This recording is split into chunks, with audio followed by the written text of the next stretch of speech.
Coordinator Stephanie Beebe for all of her work. She's done a tremendous job of rolling the ordinance out and building out the infrastructure for this ordinance. I want to thank Jeff Savage, who is here today, one of our landlords, and we will highlight the good things that he's doing and the compliance efforts that he's making. We're here today to really highlight the rental registry deadline. It's upcoming. It is on June 30th of 2021.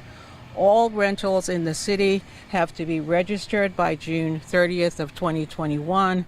It is the threshold requirement for getting your lead certification for the lead ordinance that was passed in October. I want to thank the landlords, and Stephanie Beebe is going to elaborate more on the ordinance and the compliance, but I want to thank the landlords for working with us. Since the ordinance was passed and since Stephanie has been doing the outreach for the rental registry, we've had over 3,000 new landlords that have registered. That is significant, and that has increased the rental registry to over 12,000 rentals, which is over half of what we think are the rentals in the city. Is that correct, Stephanie? So I want to just purpose of this conference really today is to thank those landlords that are complying, and I want to say that. We know it's tough. We know sometimes your properties don't cash flow. We know that with COVID, a lot of folks have not been paying their rent. But despite that, many landlords are indeed stepping up to the plate and complying with this requirement.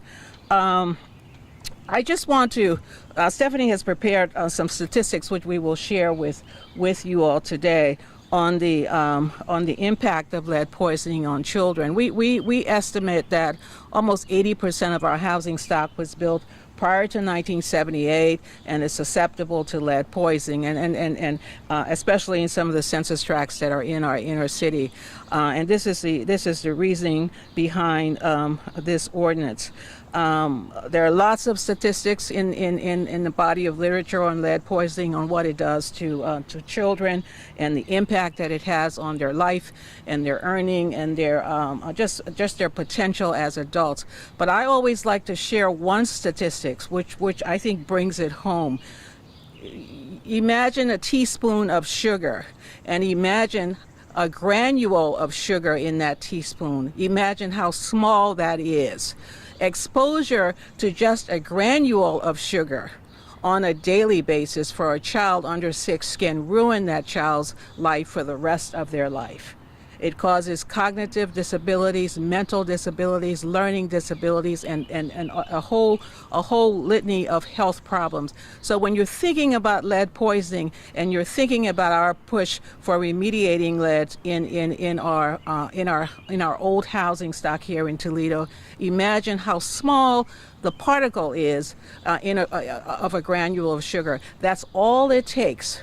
That's all it takes on a daily basis of exposure to ruin a child's life. So I want to stop there, and I want to first call on Stephanie Beebe.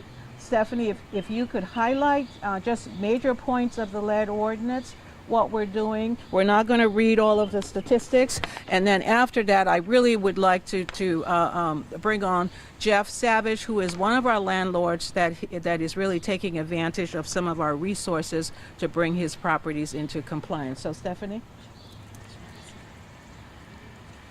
Hi everyone, thanks for coming out today. Like Director Clemens said, I'm Stephanie Beebe. I am the Lead Safe Coordinator for the City of Toledo's Department of Neighborhoods, and it's really been my pleasure to join this team and to help work against lead poisoning in our community, because we do have a lot of work to do. The reality is that the majority of our housing stock is older.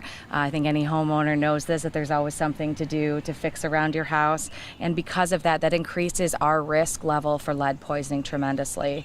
Comparatively to other areas in Ohio, Toledo has over triple the lead poisoning rate that was using last 5 year statistics. So we run around 7%. The rest of Ohio runs around like 1.5. So it's really important that we take preventative steps because the damage done by lead poisoning is permanent, and the only way to stop it is before it starts.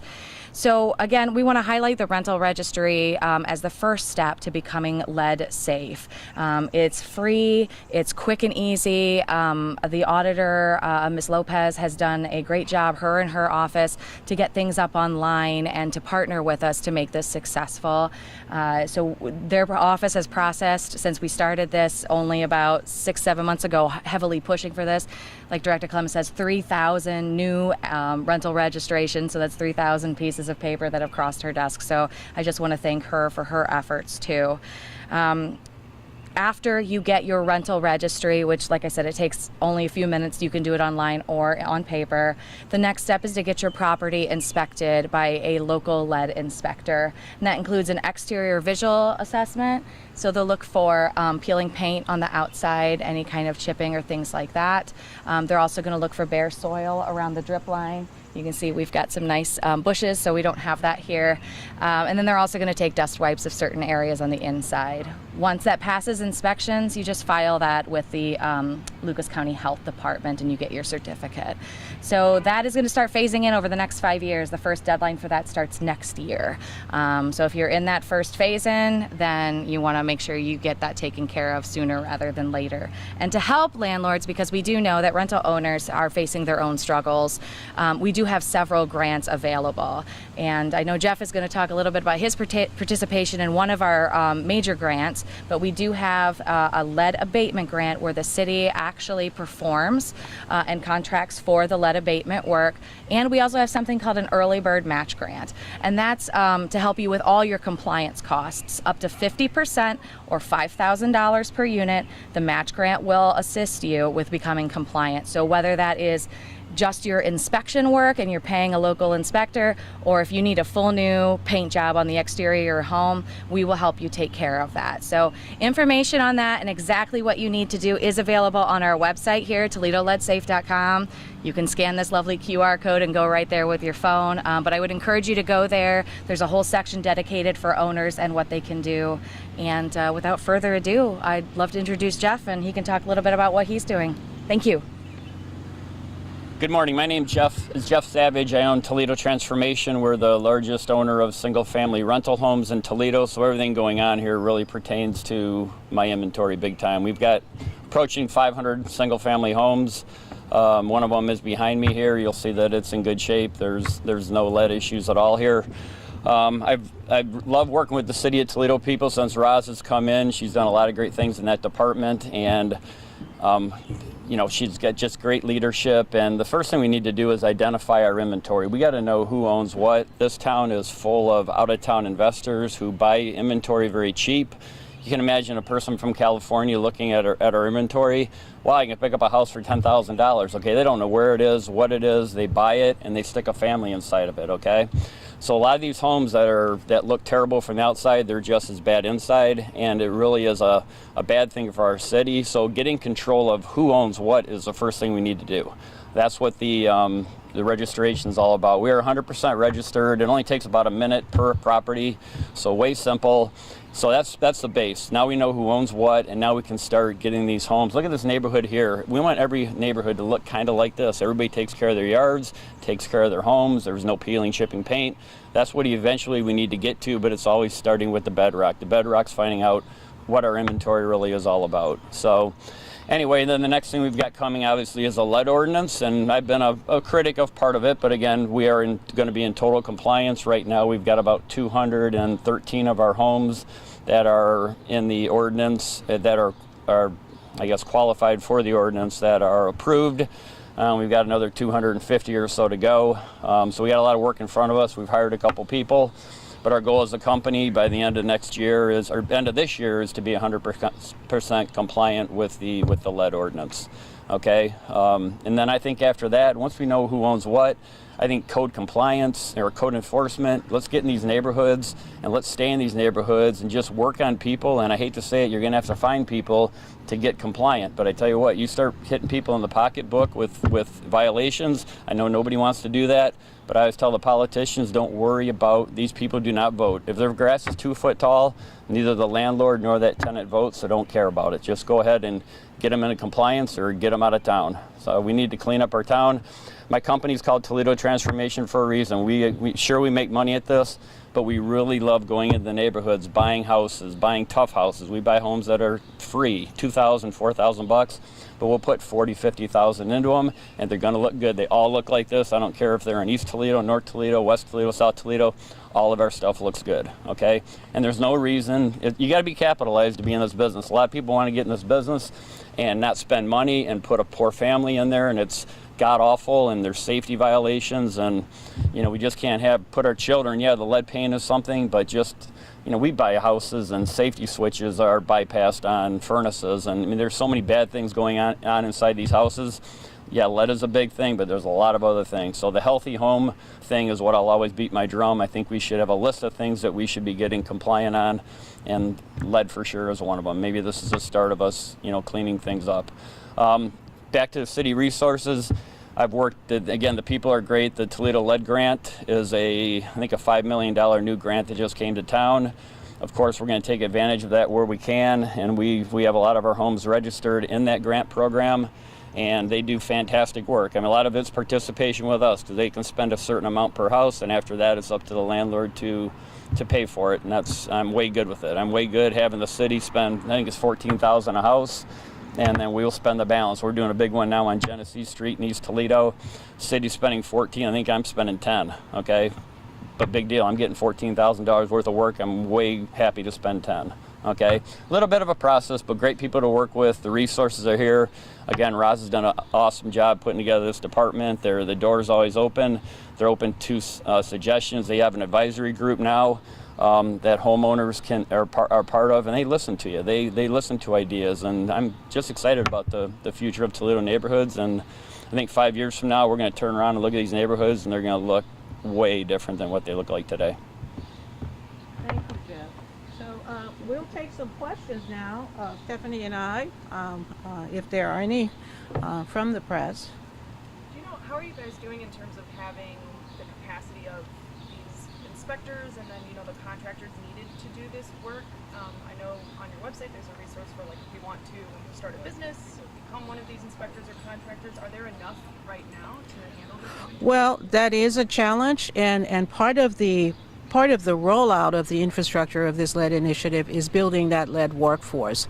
So Stephanie has been putting together a training schedule for lead inspectors, clearance technicians, lead risk assessors, and you will see beginning in September, I believe, we will be rolling out a training schedule that will be heavily subsidized by the city and by our lead grant. The goal is to train at least 100 people that will be along the food chain for lead compliance, and it's also a workforce development opportunity. Those 100 people can work for other contractors, or some of them can set up their own business. So part of this workforce initiative is providing them with the lead training along the different levels, but also helping them to set up their own small business. You may find that a lead clearance technician wants to set up their own business and go from house to house. So we are pairing that with this initiative. Contractors is a problem in the city. It's definitely a problem. Once you inspect and you figure out what you need to get done, finding contractors that are certified by the Ohio Department of Health has been a challenge for us. If you're a small contractor, you're not licensed by the city or by Ohio Department of Health, contact our department and we'll hold your hand. We'll provide you with TA and help you through the process, because we know that this is a challenge. We need people to do this lead abatement work. And thank you for highlighting that. Any other questions? What happens to units that don't sign up by the deadline next week? Are they not eligible for certain parts of the funding, or are they penalized? And also, how are you reaching them? There is penalties. You can highlight that. Yeah, there are penalties that do start to be accumulated when you're non-compliant with the rental registry. Toledo itself, through code enforcement, uses our nuisance penalty, so it's $75 for your first offense, $150 for your second, and it keeps accumulating. So it's very important that if you do get those penalty notices in the mail, that you take care of them right away so you don't have compounding fees. Additionally, the Lucas County Auditor under the state of Ohio can assess penalties on her own accord. So you could get hit from both sides if you don't follow the rental registry guideline, because it is a city law now and it has been a state law for over 10 years. Additionally, if you're a rental owner and you go to file an eviction, Housing Court has partnered with us as well. Housing Court requires you to register your rental property as your very first thing before you can ever file any kind of eviction. So we're trying to catch them wherever they can be to get them registered. I just want to emphasize that it's free. Yes. It is free to register. You just go to the link on our website or on the auditor's website, where we've tried to make this user-friendly. There's no cost for this. It's free. And as Jeff said, is our way of figuring out who's in the city, who's renting. And it's critical for us for the enforcement work and for the compliance work that we have to do with the ordinance. Mr. Savage mentioned a huge problem in the city of Toledo when it comes to these properties, which are out-of-town landlords. So once you decide or realize, who's out of town, who's not taking care of their properties, how do you plan to follow up and clamp down on that? Well, it is tough. It is tough for us to do. Our code enforcement unit is I would say very heavily inundated now by the compliance and going after these folks. It is a challenge, and we're working to meet this challenge. You can have an LLC shaded in several levels. You to research who actually owns it. It's a problem, and it's something that we're working on. It's not an easy thing to do. The problem is not the good landlords. It is these types of people that don't comply, that are out of town and don't care. So part of this initiative is bringing on new inspectors at code enforcement. We've done a recent assessment of our code enforcement division that looks to how we can strategically address this particular problem that you're talking about. And it's a multi-pronged approach and challenge that we have that we're working on to into compliance. The big issue, and I have to say this, is that Jeff mentioned that lead is one thing, but there are other things like electrical and what have you. In the city of Toledo, you can rent a house with mold. You can rent a house that's not up to code with electrical compliance. You don't need a license to rent a property in the city of Toledo, and this is one challenge also in terms of our long-term planning as we move through this issue of how do we bring these properties up to code. Is how do we grapple with this issue? Do we want to require licensing of rental properties and a baseline inspection of those properties? You can't get a rental license if there's, say, 12 or 13 threshold things that house does not have. This is where we're heading, but we want to do it slowly with the free rental registry first, with the lead, and this is where we want to go, so that if you are renting a property, it meets a certain baseline level of health and safety for our residents. How can Toledoans go about reporting issues with lead? Call Toledo, Engage Toledo. Citizens can either call Engage Toledo directly, report lead issues to them. Those requests actually get sent directly to myself and code enforcement to deal with. Additionally, they can utilize the website ToledoLeadSafe.com. There is a contact form there. So if they're good with the internet, you can go there and utilize that as well.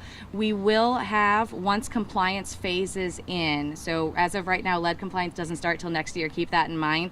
Once that phase is in, we will have a self-reporting mechanism on the website that will be much more in-depth than a contact form. But as of right now, it's Engage Toledo and the contact form.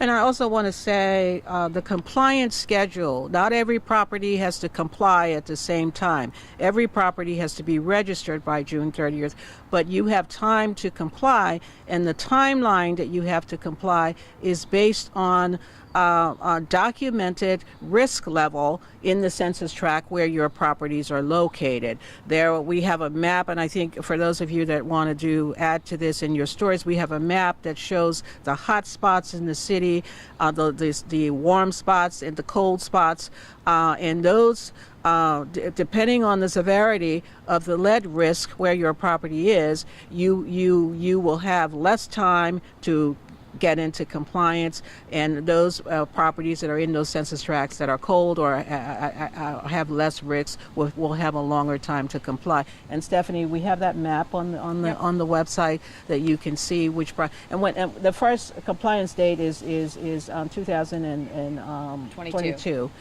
for those hotspot properties.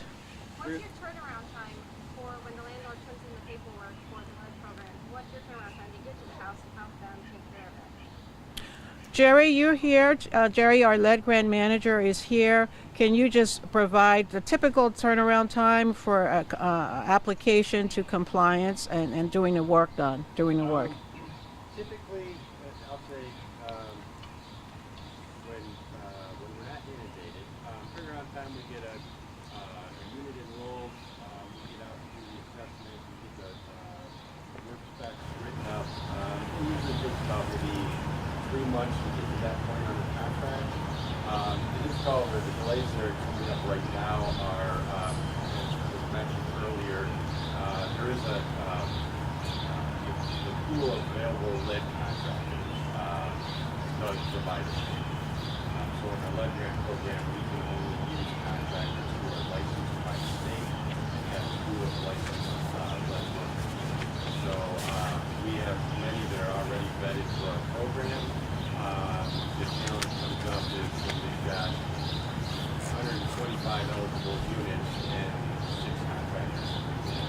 It does cause some delays to actually get the work done, and we just do our best to try to move forward with that. I think if there are health orders where a child has been detected and there are health orders, we move those to the top of the list and proceed with those. Based on the funding source, we're required to do everything by priority. So if there's a child that does have an IPDL and that's always going to be a higher priority, as opposed to if there's a rental unit with no kids associated with it, that's going to be lower on the priority. Realistically, what can the city do with non-compliant, out-of-state property owners that's not going to impact the families that are living in the house? Well, what some cities have done is a very aggressive receivership process. You either bring your property up to code or it's taken away from you, and we've got to work that out. Some cities like Baltimore have very aggressive receivership laws and programs, and this is one option that we're looking at doing. So right now there is not a plan. Well, there is a plan. I mean, we know the options that are available, and part of our work is getting the ordinance up, getting the enforcement structure in place, getting the financing and the programs in place to help the landlords, and then really aggressively figuring out how we can go after those folks that are not complying. So we're still, so the out-of-state folks, we still ain't sure what to do with them yet, that are non-compliant. It's still a challenge, and we're going to be working through that. Stephanie, I have a question for you about the numbers. If you could step up, you mentioned that there is 7% of our population has lead poisoning as opposed to 1% in other cities. Tell me a little. Yep. Give me a more. So in-depth the picture. exact details is of those children tested in the last 5 years, and this is using from statistics from the Ohio Department of Health, 7.3% of children have elevated blood levels. That means above 5 micrograms per deciliter. That's the CDC's current level of concern, okay?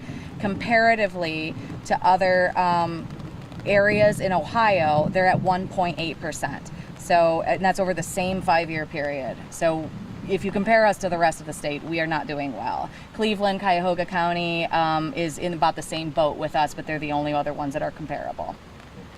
I mean, we have gone back and forth and struggled with the lead paint ordinance in the city. I mean, that has to contribute.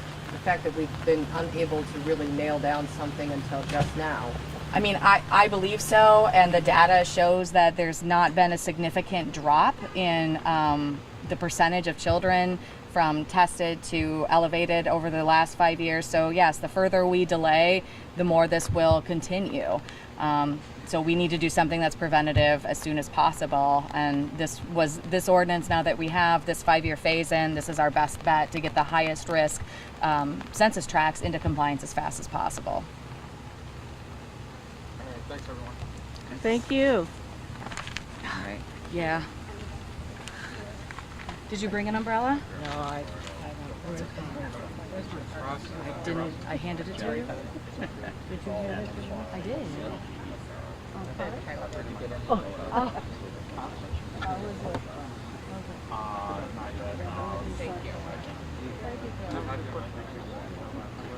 I might get in trouble for the rental, for the license.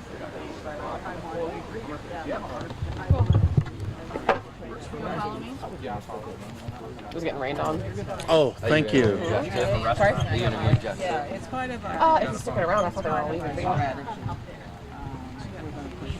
else? Mike, you're trying to.